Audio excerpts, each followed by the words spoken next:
হুম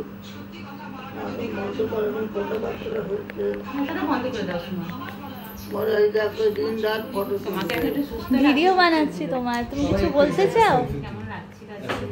কিছু বলতে চাও নাকি দিদিনি?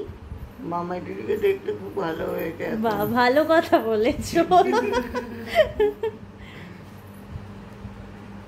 সবাই একটা সেলফি তুলি। হ্যাঁ, সবাই সেলফি তুলি।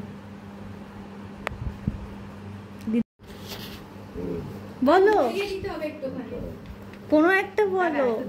2 বিঘা জমি বলেছেন, বুঝেছো উপেন ওই জমি লইব কিনে, তারপর বাবু বলবেন বুঝেছো উপেন ওই জমি লইব কিনে। আমি বলিলাম তুমি বুঝছো আমি তোমার জমির অন্ত নাই, এই দেখো মোর আছে বড় জোর মরিবার মতো। তারপরে আবার বাবু হয়েছে আগেরটা ভালো ছিল। কোনটা কি কোনটা গো? শত্রু খুঁজিতে বাহির হইলাম। বাবু একবার ফোন করবি? শত্রু খুঁজিতে বাহির হইয়া পাই না কোথাও তারে, তারপরে খুঁজি আপন হৃদয় দেখিতে শত্রু করে। রবীন্দ্রনাথের বাহ, বুঝে গেছে।